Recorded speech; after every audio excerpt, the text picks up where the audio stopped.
Hello guys! For today's vlog nga pala ay maaga kami diyang nagising. Ay paano ba naman alas 8 ng umaga ang una naming klase? Ay bale may apat nga kaming klase ngayon at ang isa ay 2 oras. Uy, sobra na yun. Hindi. Ayun, pagkatapos namin ditong mag-intindi ng aming mga sarili, umalis na rin agad kami dito. Kung matatanong nyo nga, hindi naman malayo ang aming pasukan at dito lang din kami sa loob ng campus nakatira. Eto nga palang vlog na ito ay kahapon pa hindi ko lang din na-edit kagabi at ako'y napapagod na rin sa buong maghapon. Uy, bawal tayong mapagod o ba second day pa lang ay napapagod na agad ay pagkatapos namin dito mag-intindi ng aming mga sarili at ito't umalis na rin agad kami ay baka kami maliit pa dito na nga lang din nakatira. Uy, ay gayon dati kami. Ala hindi, binuking na naman ang sarili. Charot. Kung makikita nyo nga dito ang aming suot ay iyan ang aming BE Ed shirt. Ay aba naman ay napagkasunduan ng BE Ed na magganto ng damit. Ay aba naman ay titingnan na lang natin mamaya kung sino ba ang hindi sumunod sa usapan. Hoy, hindi gayon! Habang naglalakad nga kami dito ay iniisip na namin kung saan na naman namin matatagpo ng aming mga kaklase. Abay baka nasa room na sila at maaga silang pumasok at ang aga nga din ng aming klase ngayong umaga. Uy, pagkarating nga namin dito sa aming may department ay ito, pumunta na rin agad kami sa second floor at ay natagpuan na rin namin ang aming mga kaklase.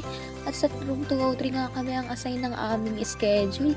Uy, kung mapapansin nyo nga dito, ikita na agad ang hindi sumunod sa usapan. Ay aba naman, ititingnan natin mamaya kapag kumpleto na tayo kung sino pang hindi nagsuot ng aming BE Ed shirt. Uy, hindi gayon! Bale, ang una nga pala naming klase dito ay ang aming major subject. Ay syempre bago magsimula ang klase na ito, ay syempre hindi mawawala ang ating introduce yourself. Ay syempre bago ang ating mga instructor, ay ba naman ay hindi tayo kilala.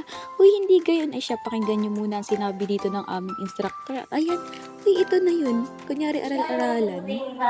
She is very knowledgeable. She is competent. She is competitive. Because she can speak. That's bilingualism. Kasi she knows how to speak in Filipino. She knows how to speak in English as well.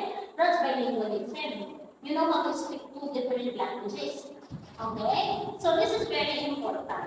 I don't want you to conclude that this is not essential. Okay, English is not essential now. We just have to take it as part of our curriculum or as part of our program. We have to deal with teaching English in the elementary grade. I will not do anything because this is not my major. Ay, kala mo naman nga talaga tunay na nag-aaral. Huy, hindi gayon. O ba na may nakikinig din kahit pa paano. Ayan, pagkatapos ng aming klase dito, arit lilipat naman tayo sa panibago nating klase. Huy, maghahanapan muna tayo. Ala, hindi gayon. Siyempre, pagkatapos ng ating klase, bawal tayo maghiwa-hiwalay. Huy, sama-sama tayong bababa. Huy, hindi gayon. Sama-sama din tayo dapat aangat. Dapat gayon ang mindset. Huy, ayan. Pagkarating nga namin dito, nagkagulo na naman ang aming schedule. At paano ba naman may na-adjust na naman? Huy, pagkatapos nga namin pagkagulahan itong aming schedule ay ito't napagkasunduan ng aming grupo na pumunta dito sa may flexible learning office. Paano ba naman ay required kami na magkaroon ng MS Teams? Kailangan yung ayusin dito. Uy, kailangan namin dito sa pag-aaral at dito daw isesend ng aming instructor ang aming mga kailangang ipasa at basahin. Uy, aba naman ay talaga namang paunlad ng paunlad. Ala, hindi gayon. Ngayon pa nga lang din kami makakagamit nitong MS Teams. Ay paano ba naman nung kami first year ay more on ang aming gamit ay Google Classroom at doon lang din kami nagpapasa ng aming mga project. Uy, at medyo malayo nga ito sa aming department kaya ayan mahaba-haba ang aming nilakad dito. Ay paano ba naman ay kailangan namin ito at sinasabi ni mom ay may isesend na agad siya. Uy, hindi gayon habang naghihintay nga kami dito at nasa loob yung iba ay nagchichismisan muna kami dito sa labas. Uy, pagkapasok ko nga dito sa loob at inaayos na nga ni sir itong aming kailangan. Uy, para magkaroon na rin kami dito ng account. Uy, fast forward ay hapon na nga nito at arit may dala nga pala dito si Ma'am Dimple na durian. Ay shoutout ma'am, napakasarap nitong durian. Ay pinagtira pa talaga kami dito ni ma'am. Ay ngayong hapon nga pala ay may dalawa pa kaming subject na ititik. Ang isa ay 1 to 2 at ang isa naman ay 3 to 5. Ba naman ay ayat sagad nga ang aming dito na schedule. Uy, bale, ito nga palang alauna namin na klase ay 3 kami dito magkakasama na section. Ay kasama nga pala namin dito ang Filipino at saka Mathematics. Uy! Eto nga't nag-video lang ako dito ng ilang mga kaganapan sa loob ng aming klase at pagkatapos ay tinabi ko na rin agad itong aking cellphone at baka tayo magpagalitan. Ala, hindi gayon at tayo makikinig muna. Gayon ga. Uy!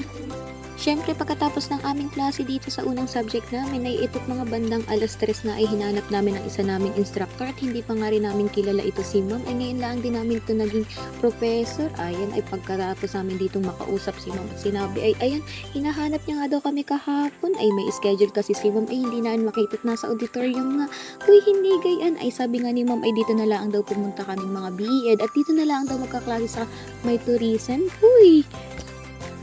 Pagkatapos nga namin dito makompleto ay natatawa nga kami dito sa aming inupuan ay paano ba naman ay para kami ditong magde-defense na agad ay huy hindi gayon ay paano ba naman tingnan nyo naman ang itsura nito eh syempre bago magsimula ang klase na ito ay magkakaroon ulit tayo ng pagpapakilala aba naman ay ayan unti isa-isa na nga pala kami dito nagpapakilala eh syempre bago namin instructor din si Ma'am Huy ayan medyo masaya kinakabahan kami dyan hindi namin ma-express ay paano ba naman dalawa din ang handle ng subject sa amin ni Ma'am ayan pagkatapos namin dito magpakilala sa isa't isa ay itot kami naglabasan na rin agad dito ay paano ba naman ay alas 5 na nito ng hapon aba naman ayun shoutout na lang sa mga kaklase kong ito talaga namang napaka-supportive pagdating sa aking pagbababi ay paano hanggang dito na lang po ulit see you on my next vlog thank you always for watching uy hindi kayo thank you